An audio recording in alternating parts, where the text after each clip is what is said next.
Hello and welcome to Car Dealer Knowledge. I'm James Baggett, I'm the founder of Car Dealer Magazine, and today we're talking about the restart and what car dealers need to know to get going. Right, joining me today to discuss this are Nona Balkis and Kirill Mozgarchuk from motor trade legal firm Lawgistics. Hello to you both again. Thank you very much for joining me. Firstly, let's get cracking. Kirill, there's a lot for car dealers to do over the next few days, and they're opening up on Monday. What's the most important thing when it comes to this all-important risk assessment they need to put together? Absolutely. I mean, it looks like the government has acknowledged that probably the car showrooms will not represent the highest risk of COVID spreading, but at the same time, it is important to do the risk assessment correctly and to let the staff and the customers know that your business is compliant with the government regulations. And what I would encourage the dealers is to go online and have a look at the guidelines that the government has published. And that says in quite a significant detail what the dealerships are expected to do to make sure and to show, as I say, to their customers and staff that their business is compliant. It's quite substantial, as I say. And the bottom line is they'll have to do the risk assessment. They'll have to look into how they can mitigate the risk of spreading coronavirus. Social distancing really comes very high on the list. It's not just to keep 2 meters apart from each other, but also perhaps consider working from home wherever possible. Consider staggering your staff, consider running an appointment system, so to keep your customers and your staff safe as much as possible.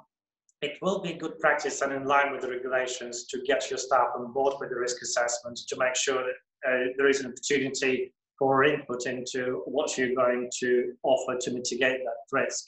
And at the end of it, you can then complete this suggested posture to say to your customers and staff that you are compliant and you're managing the risk of coronavirus spreading. Kirill, there'll be a number of dealers out there of all shapes and sizes. Some of them will have big health and safety teams. Others will just be one man on his own, not knowing where to start. How simple can this risk assessment be that they put together? Is it simply a case of putting down on a piece of paper, there is no risk, and sign it, I'm the boss? Well, first of all, I think even though for small businesses there isn't, strictly speaking, a legal requirement to have a written risk assessment, it will still be helpful to have it in writing. It doesn't have to be complicated, and the steps that are suggested are not particularly onerous. But as long as there is a written record, even be it in a sort of bullet point format, to say what risk you have identified, say your reception area, or the point when the customer comes to have a look at the car, or your canteen, or whatever it is that can be, what action you're sort of proposing in mitigation and who is responsible for that, that should be sufficient. And then when it comes to completing that risk assessment, they don't need to submit it anywhere, they just keep a record of that, is that correct? Keep it for your records, that's right, yes. And then after that, they have to go onto the HSE website and download that certificate. And, I mean, that's just available to anybody, I understand. You can just download that once you're ready. Absolutely. That is recommended to all and every business. And there is, as you say, go to HSE website or go to Gov.uk website. There are links to that posted from both of them. And it's just really, it's a self-certification to let everyone know that you are compliant, you put in place what the government has recommended. And is there any other signage that dealers need to consider apart from that? Well, absolutely. I mean, it's just the practical points of, without going over the top, but perhaps, say again, marking the canteen, how the staff should keep the distance, perhaps making, so indicating some workstations as those who should remain empty, so the staff is spread out more, lines on the floor, etc., etc. The businesses are encouraged to sort of consider one-way system, so there is a managed flow of people through the business. Those things should be considered and posters again to alert the customers to the measures you've taken into account and you implemented without going over the top. So that document, I have looked at it today, I've written about it on the website, and we have covered it quite a lot. It is very in-depth. There's quite a lot of it that's not very valid to dealers. I mean, what parts of it would you suggest that they really looked at first?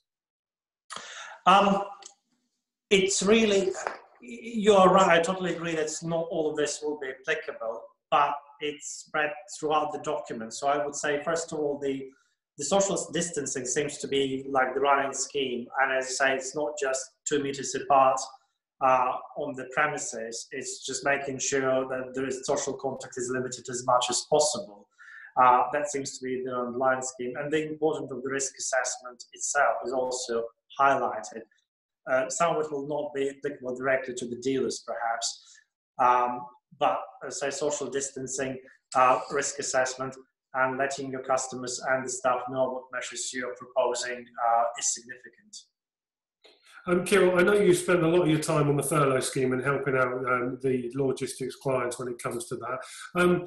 What are the rules when it comes to selecting who comes back first? There'll be a lot of dealers out there who are wondering who they can get back and how. What's the rules around that? Well, the rules are the decision for the employer who stays on furlough and who is called back ultimately. But there are things that will really need to be taken into account. For example, someone who is advised to shield as opposed to just being a normal category, perhaps should remain on furlough for the time being. Someone with childcare responsibilities, that also needs to be considered. So as long as it's done in a fair manner and things like disability, perhaps care responsibilities are considered, then it's down to the employer who, as I say, comes out, invited out on furlough.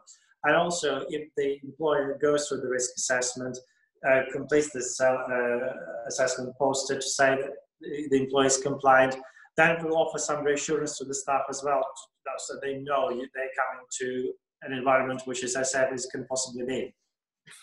Thank you for that. I'm just going to turn to Nona now. Nona, what about the well-being of staff when it comes to returning employees? I mean, that's got to be high on the agenda for employers, surely. Yeah, and I think that's going to be very difficult for some people going back from all sides of it. You've got the people that are on furlough and are perhaps staying on furlough. They're going to be thinking, well, some of them will be thinking, well, this is great, I'm happy at home on 80%. Some are going to be thinking, well, why are my colleagues being chosen to go back and I'm not going back? Does that mean I might be at risk of redundancy?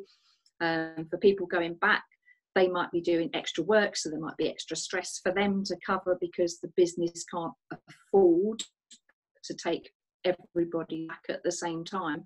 So there are going to be lots of sort of furlough COVID related issues apart from the general stress that's going on. So yeah, employers have got to really sort of think about that and be prepared to have conversations with people, I think. And of course, if people are having a hard time, there's Ben, they can call Ben, they can email Ben. I don't know if there's a live chat, I think there was at some point, I don't know if that is still on there, because we have obviously got the automotive charity, which is great and does great work. So I would think at the very least, employers could let their employees know that Ben is there and they can get support, and there's quite a lot on their website as well for both employees and employers. But yeah, it's a really important point because there are going to be all sorts of things going on in people's heads as they come back or not come back. Yeah, it's probably one that's probably going to slip a lot of employers' minds, so they certainly need to think about that. When it comes to going back to business, it's going to be quite different, isn't it? I mean, there's still going to be distance selling and home deliveries for some dealers. I mean, what are the rules when it comes to getting the paperwork right on that sort of stuff? Yeah, well, it's been interesting because a lot of our clients have been doing click and deliver, click and collect, click and reserve. And I'd imagine from talking to people, some of that will still go on. You'll have the normal stuff where you still do your PDIs properly, getting a new MOT, because we're in a situation where things go, if the R goes up and everything changes again. In fact, I'm just reading Boris is now saying we can meet up to 6 people outside in his briefing today. So if the R does start going up and everything changes, you might get people that say, I can't afford that car anymore. And they're going to be looking for reasons to reject that car. So I think dealers, yes, they've got to do all the risk assessment and the COVID things, but they need to make sure they are covering themselves. So they're doing the PDI, it's documented, they're putting the new MOT on. In terms of course, we've got test drives. DVLA have obviously said it's fine to do unaccompanied test drives on trade plates. That's really good, but we're hearing not all insurance companies are wanting to cover that. So dealers have got to have conversations with their insurance companies. It's going to cost them more. But with this 6-person thing that Boris is literally just announcing, maybe we can go back to a company test drive. So obviously we'll have to have a look at that. But that's going to be something that will have to go in the risk assessment from there. But there's the normal on-premises sales, but if they want to carry on with click and deliver, they've obviously got to think about how they're going to deliver those vehicles. And then they've got to give the paperwork for the 14-day return policy, which, remember, is not there's something wrong with the vehicle, I want to give it back. It's actually I've changed my mind. So that could very well be, actually I've gone back from furlough, but then I've come off again and I can't afford my vehicle anymore. I want to reject it. And it's really, really important the dealers decide whether they are in an organised distance selling scheme, which click and deliver almost certainly will be. Click and collect will be, depending on when you've taken the deposit, but click and reserve, possibly not, if you don't take any money until they turn up to the showroom, because then the deal is done on premises, it becomes a normal sale, so the 30-day right to reject and those sort of things kick in again. But if they don't give that 14-day paperwork, the customer can have up to a year and 14 days to exchange. So that's why it's really, really important, because someone might buy a car in a month, might get redundant and think, actually, I don't want this car anymore, I can't afford it. And if the dealer hasn't given them the 14-day paperwork and it is a distance sale, they will be able to come back up to a year later and just change their mind and give the car back. No. With dealers opening on Monday, what would be your single piece of most important advice for them to consider ahead of that? Single piece, work out what you're doing really. In terms of car sales, work out what you're doing. If you're going to go for one of the click and collect and expand that, get your paperwork absolutely right. And even if you're not going that, get your paperwork absolutely right, because we could very well be going into a climate where people will be looking to reject cars. So if it's a distance sale, get it right. If it's not a distance sale, get it right. Thank you for that. Kieran, what would be your most important piece of advice for dealers going back to work on Monday, or ahead of going back to work on Monday? Think about your workforce management. How are you going to bring the staff back from furlough? It's worth reminding them when bank terms and conditions regain force as they were before the furlough. Think about annual leave, bank holidays, calculate their annual leave entitlement, and basically manage their workforce and offer reassurance as well that you make driving the business forward and they remain on board. If there is a chance of redundancies, if that's something you're considering, perhaps now may not be the best time to do so. Things develop, but as I say, sort of thinking about what you're going to do with your workforce and how you manage them will be probably from the HR perspective, from the employee perspective, should be now sort of something to think about. Thank you. Kieran, thank you very much for your time. Nona, thank you very much for giving up your time today. And I think we probably all wish the motor trade all the best when it goes back to go and work on Monday. So for more car dealer knowledge videos like this one, you can head to cardealermagazine.co.uk, click the knowledge tab at the top of the homepage, and you'll find more just like this one. I'll see you next time.